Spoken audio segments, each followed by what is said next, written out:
Very, very important. So I am really excited to be here with you. You know, as you might have read already, you know, we all have passion, right? All of us about something. And usually it's not about work. But I'm excited that we're going to be covering a lot of these conversations where we can start to tap into it. Like, what is passion? What are your passions? You know, and then one of the other questions about monetizing your passion is how much and by when? You know, how much money do you want to make and by when do you want to do it? One of the conversations we're going to have is scoreboarding, is how to make sure that even though you're doing what you love, you're going in the right direction and going in the direction in which you want to go. And then the other question is passion plus a good idea can make money, but we have to choose the right passion. So we're going to work on that. We're going to talk about target market and audience, and then we're going to talk about your vision statement. We're going to talk about law of attraction and how that can superpower your goals, as well as quickly have a conversation about building your brand and business. So now here we go. So actually, I'm going to uncover my screen. Hold on one second.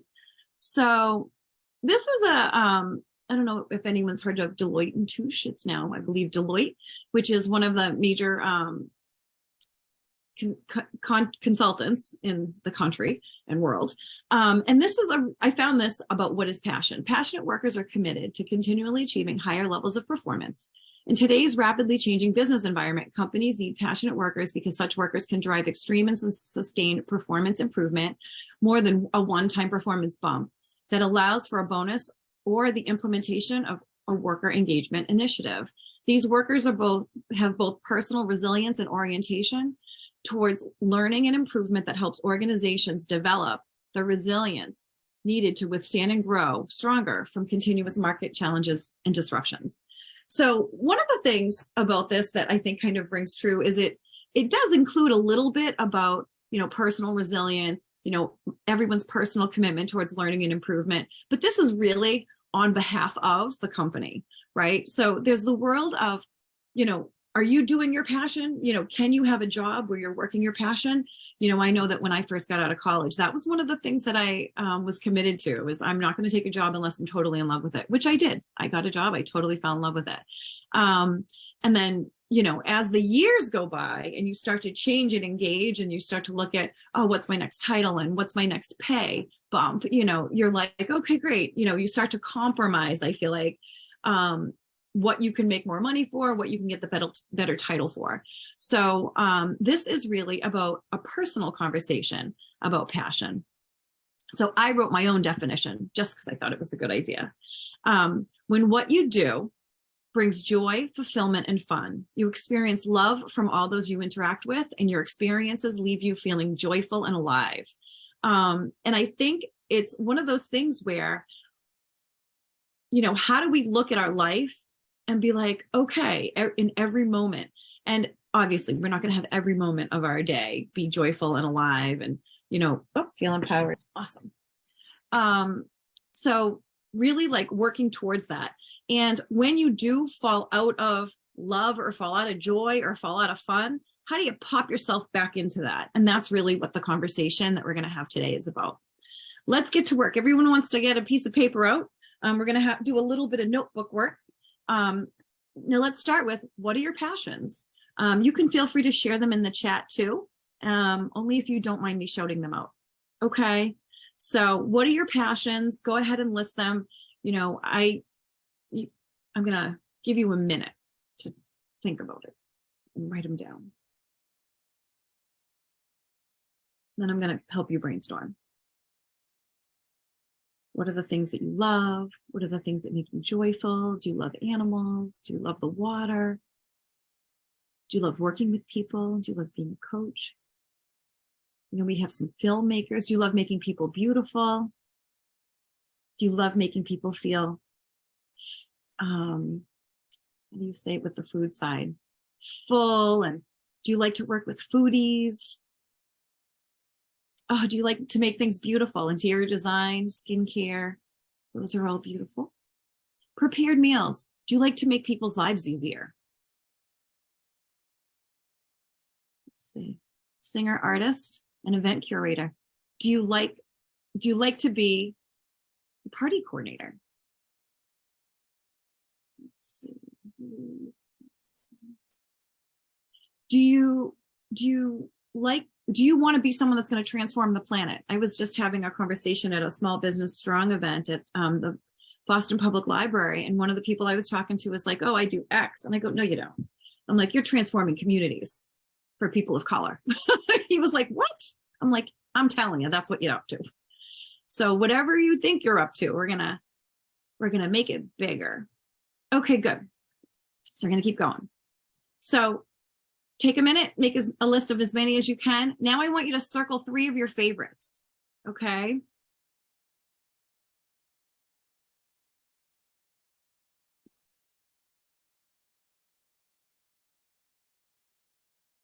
Awesome. So now my next 2 questions, this is in the world of scoreboarding. So one of the things that I'm known for in the industry is performance and metrics.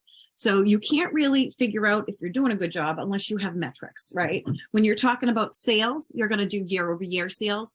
When you're talking about something like an event, you know, when I went into one job, my boss was like, I want 1,000 leads. And I'm like, oh my goodness. And I was like, you know, cold, warm, or hot. And he was like, I don't care.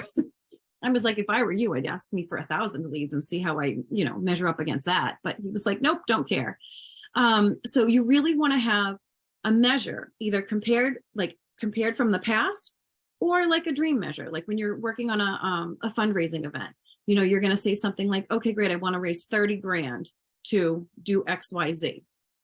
So, you know, you want to figure out how much money do you want to make? Do you want to make, are you going to focus on an event? Are you going to focus on a film? Are you going to focus on a year's worth of makeup line? Are you going to focus on food sales? If you already have a food business, are you going to focus on business increase year over year, or add-on sales? You know, sometimes, you know, when I used to work for Panera in business development, you know, I made everyone say, oh, would you like a drink? Would you like a cookie? And just that alone increased our bottom line significantly. So just asking to kind of fulfill out whatever you're selling is part of the game. So, you know, you might want to say, okay, I want to make $1,000 in 2023, or whatever, $100,000 in 2023. I want to sell 1,000 tubes of lipstick, you know, whatever it is. So write your scoreboard. If you want to share it, go ahead and drop them in the chat. Hi, Annie. Oh, see, love the social work and mental health supports. That's awesome. Hi, Sydney. Welcome. Beautiful. Okay, hold on. I'm catching up to you. Helping people, health and wellness. Beautiful. Teaching people how to take care of themselves. Beautiful. Uplifting confidence. Delicious meals. Love that. Awesome. Okay, good. So now we're going to talk about revenue. So the first question is it possible? Figuring out, is it both viable and possible? So profitable. So I had spoken to one person, and they were working in the world of, I forget, they had a really, really kind of tight segment that they were focusing on. And I said, and they were like, yep, I only want to work with kids. I only want to do it between the hours of 9 to 5. And I'm like, well, kids are in school at that time, you know? So we were like looking at, it's a great idea, makes a difference in the world, really helps out people, but it wasn't viable or profitable because kids are mostly at school. So if you want to have a kid program, you know, you probably need to have something like super early hours so they can go before school, or after 3, or weekends. You know, that's one of the conversations.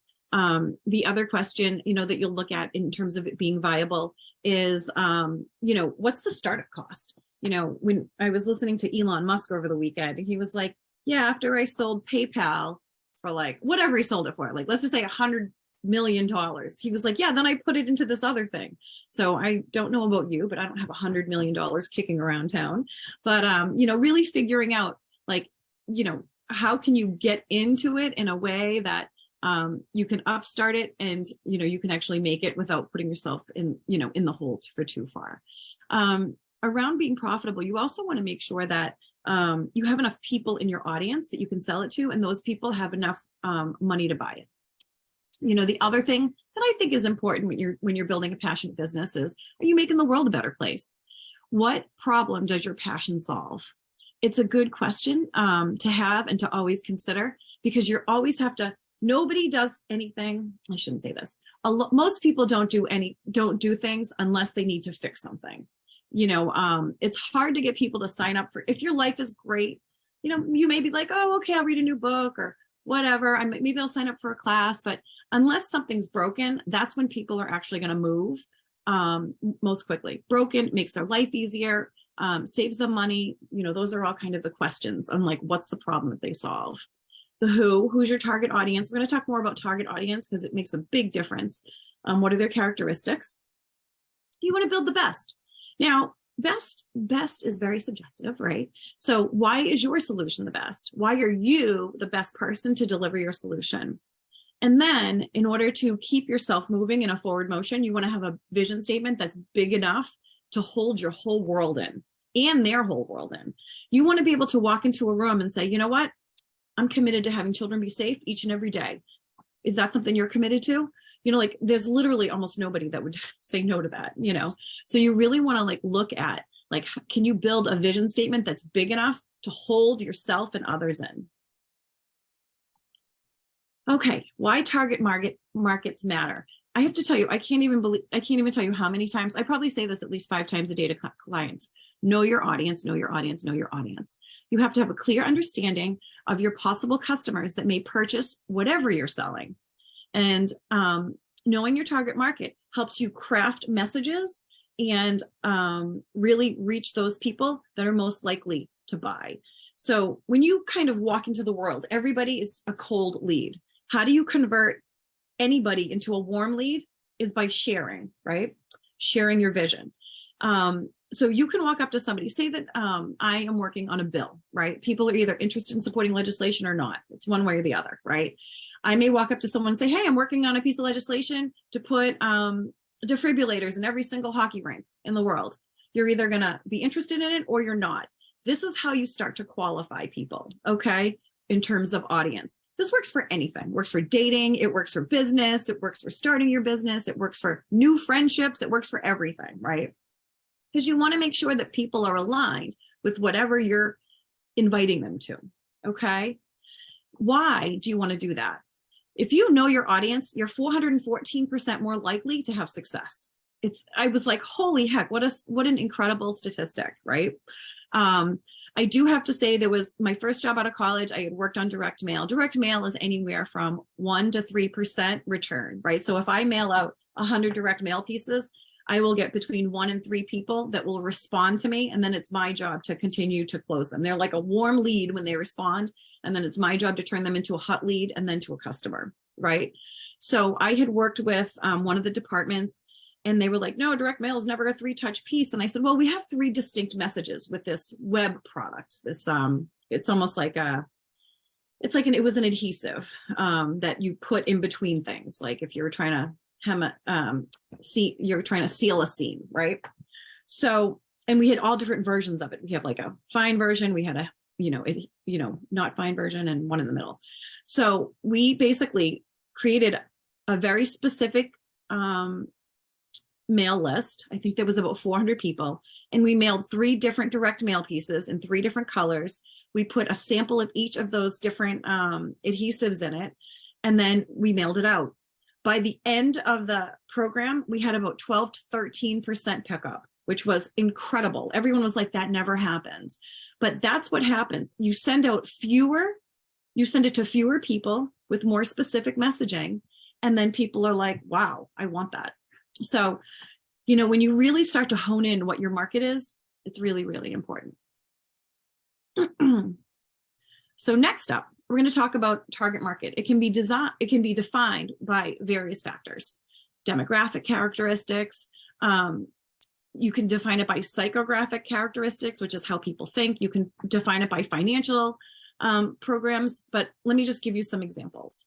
So one of the things is, if you want to create a toy, a book for children, if you want to have some type of programming for children, your audience is actually not children. It's actually parents. Now, unless you can get it on the Disney Channel, a commercial, then you're going to have to really figure out a way to access both youth and parents. Kids, I'm sure anybody that has children, right, knows this. They'll be watching television and they'll be like, oh, look at that Hershey bar. And then all they ask for is a Hershey bar, right? So how do you create that demand, right? That's one of the other things that you're going to look at in terms of target market, is really thinking about, what are the different types of ways to create demand. And then there's like specialty, right? So this is a very specific subgroup. A pair of vegan running shoes created from recycled materials targeted at the eco-conscious athletes age 24 to 45. Now, it's one thing to look at boys aged 9 to 14. There's a lot of them, right? And boys have a specific profile. I have a son myself. So when he wants something, he's like, mom, mom, mom, mom, mom, you know? So that's one of the things, you know, when you look at vegan running shoes made of recycled materials, your audience just went from this big to like this big. Okay. And then the other, kind of one of like another end of groups is the affluent, right? High-end door-to-door meal kits that targets busy professionals with disposable income 30 to 45, right? So when you're looking at all of these different things, you want to pull the census data of wherever you're selling it to. If you're looking at the United States, you're selling something specific, you know, maybe on the affluent side, if you're selling that meal kit, you definitely want to target people that own a house, that are parents, you know, that work more than 30 minutes away from home. One of them, you know, you're starting to really hone in on what type of folks would actually be more likely to buy it. Maybe older single men that are never married that own their own home. You know, that seems like a really good marketplace for a meal kit, especially if you can have like a really great set of directions. And then, you know, also looking at, I just mentioned it, finances, you know, salary, residence location, you know, owning a residence, psychographics, you know, what are their values or attitudes? You know, that's like the vegan, the recycled materials. And then verticals, you know, sometimes you will be a B2B, right? A business to business. And you may be someone that delivers healthcare to like a healthcare solution to another healthcare company. One of my clients has a software for healthcare companies. So that's a B2B. So you really want to think about all of these different things. Now, my next question is when you look back down on your list, can you see yourself working on this every single day, right? Is this something that you could be like, oh, I could do this every single day? Now, if you're in your 20s or 30s and you have a dog walking business in Massachusetts, right? That may be a great job from spring until fall, right? But come winter, is that really a job you want to do in the winter? You know, you definitely want to consider like all of the possible things, seasonality, what's the equipment that you need, you know, who are the people you need to access, what's the volume of clients you can have, you know, that's one of the things that you want to look at. Is this a good fit? You know, sometimes, you know, I have to admit, you know, there are definitely times when I've been working a job and I'm like, you know what, this job is no longer a good fit for me. You know, is this job a good fit? Would working this passion bring you passion? And then if not, you get to start the whole process over and over again. I was thinking about the seminar. I was like, oh, I hope Victoria records this because sometimes I feel like I need to like do a reboot on myself, you know? So that's always a good thing to do, like once or twice a year, you know, get with your friends, do a vision board, you know, and then also, you know, really talk about, you know, is everywhere in my life passionate and filled with love? If not, let's see if we can work on it together. Okay, this is just how to quick start a business. I'm also going to be working with Victoria to send you a list of free resources. And one of them is SCORE has a free business builder resource, which is amazing. It's 11 by 17 and it's everything you need to do to start a business. But these are some quick things to do to, you know, start a business if you're in love with it. Pick a name, design a logo, write your elevator pitch. Literally with just those 3 things, you can start selling. And you want to start selling as soon as you get your name. You know, really, you can literally go out and start selling immediately. If you need financing, there are, you know, Small Business Strong, as well as a lot of the other organizations that Small Business Strong works with, has all kinds of financing, funding. Small Business Strong has basically a service where they provide, you know, a consultant for you, where you can really get things up and running, really, really extraordinary. And then next up, get your business cards. Set up an online presence and then buy your domain. Whether, you know, and it's funny because when people are just starting, sometimes I'm like, you know, once we figure out who their audience is, sometimes I'll just say, you know what, just pop yourself up on Facebook and then point your domain to your Facebook page. So you'll have that domain when you need it, because if you have a name that you love that nobody else has at this point, you want to get your domain and keep that secure. It's about $20 a year to buy a domain. And even if you just park it and you never use it, or you park it and you point it, It's just as easy to do. Find a place to network where your audience hangs out. So this is actually like a funny one. Does anyone want to give me an idea of your business? Let's see. I'm going to grab Seaport District pop-up sponsored by our company. Oh, perfect. Good. Kitchen. Beautiful. Okay. You know what? We will talk. But does anyone want to share their business idea? Pop-up,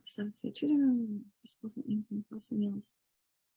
Okay. Do you know what the name of your company is?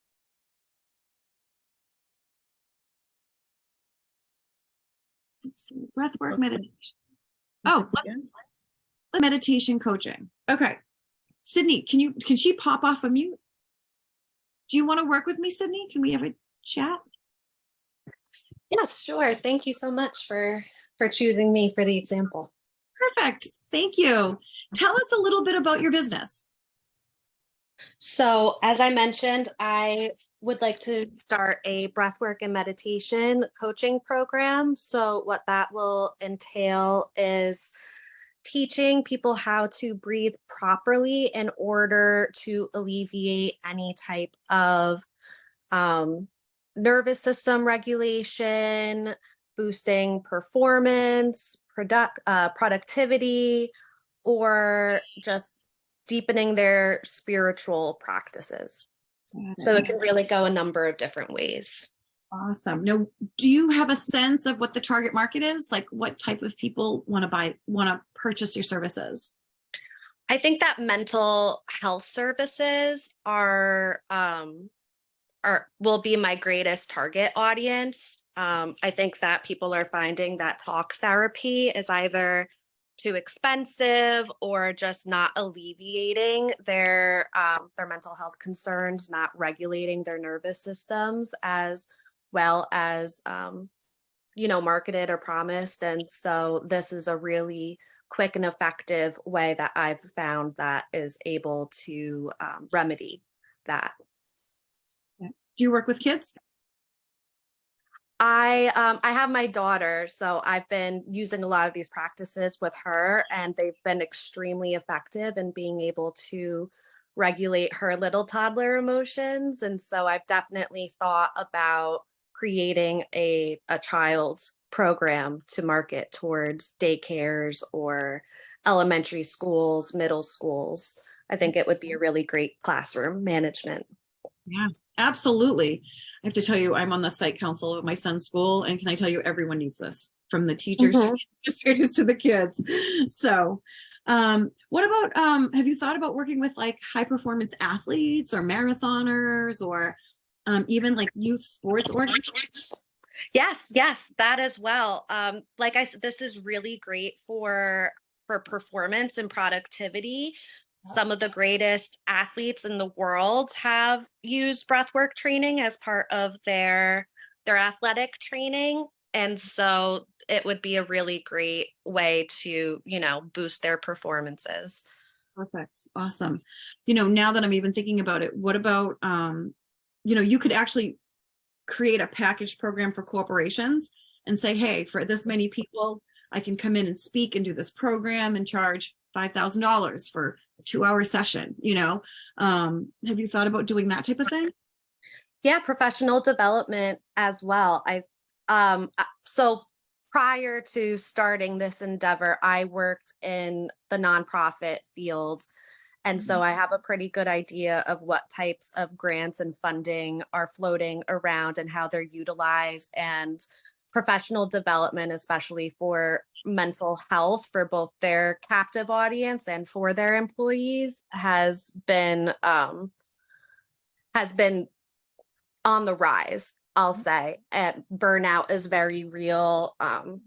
Community mental health is a really big key audience. And so I've really thought about that's kind of what I mean by this can go so many different ways. So when you speak about finding my target audience, it's like, I don't know how to narrow myself, because I find that it can really be so vast.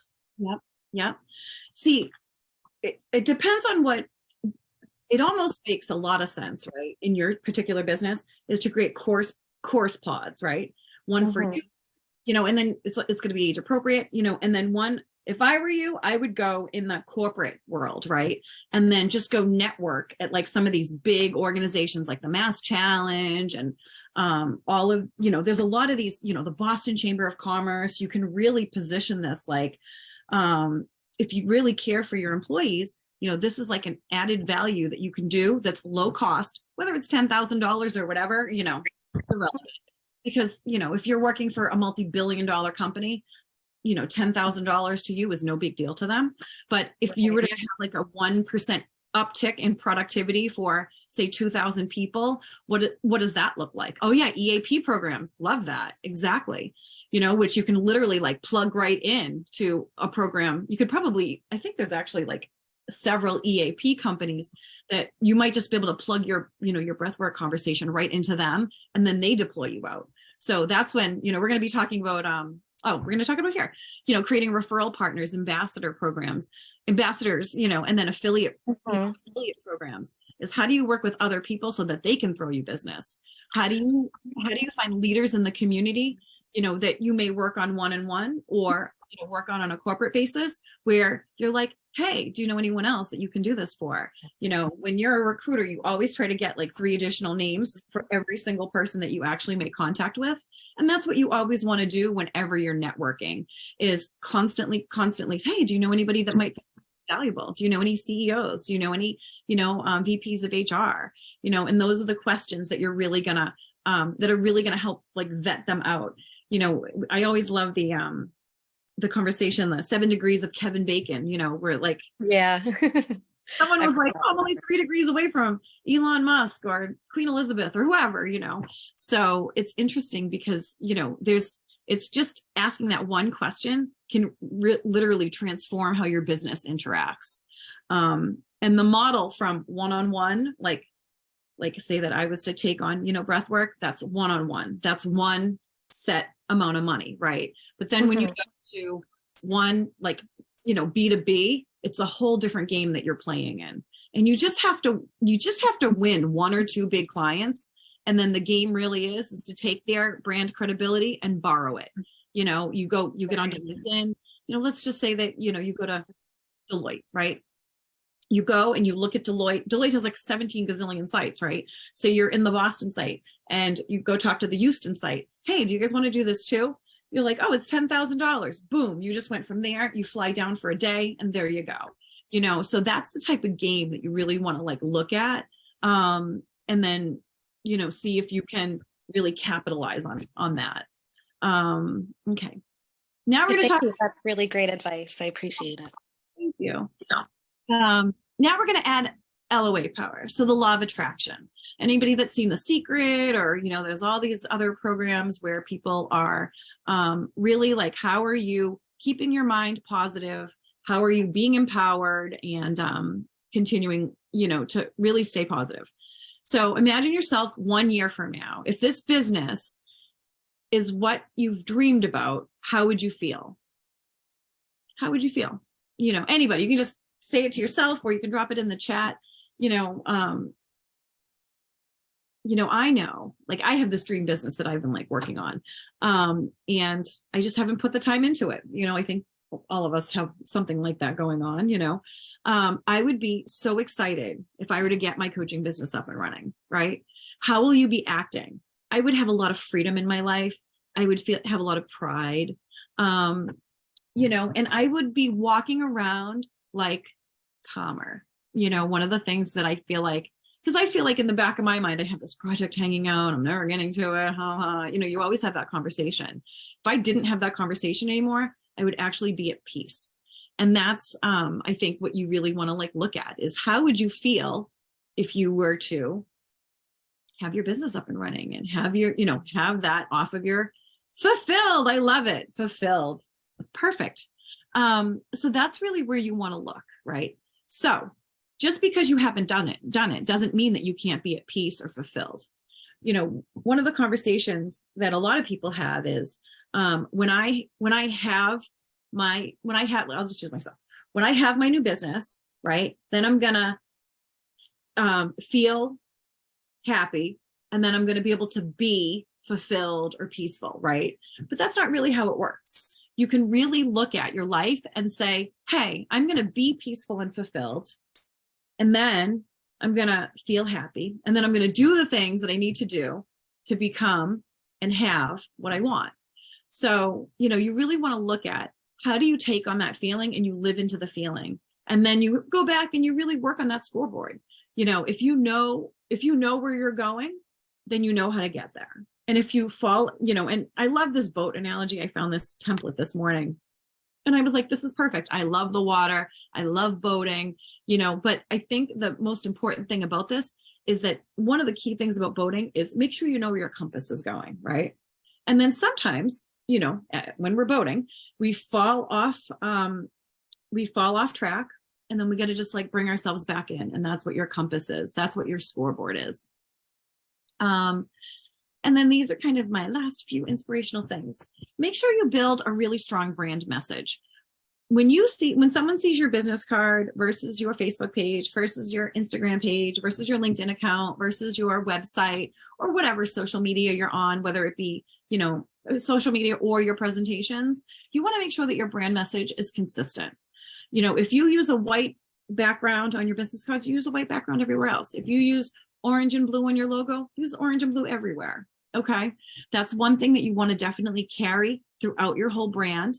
And there are lots of great places to design a brand that can be affordable. There's Fiverr, there's like 99 Designs, there's all of the, Canva actually has some amazing brand templates right now. The $119 for Canva, totally worth it for a year. Be the thermostat. So I say this to my child a lot because he's a little bit of a follower, so, he's always like, oh, I want to see what everyone else is doing so I can make my own decision. Right. That's fine if you're little, for a little while. But you really want to be the thermostat. You want to be the person that judges the temperature when you walk in the room. When you walk into the room, you want everyone to measure themselves off of you. You want to walk in and you want to be like, hey, how are you? And you want to make sure that who you're being is so contagious that everyone that bumps into you really starts to pick up all of the positive characteristics that you have. When I walk into a room, I love events. I'm really fun at events. So I'm like, hey, how are you? Let's go, then what are you up to? You're new. I don't know you, so really like, oh, you do this. Oh, you should know this person, so really being a connector, right? That's what I'm known for in my community. So you want to be whatever your version of you being the thermostat is, you want to figure that out and you want to walk into a room and own it.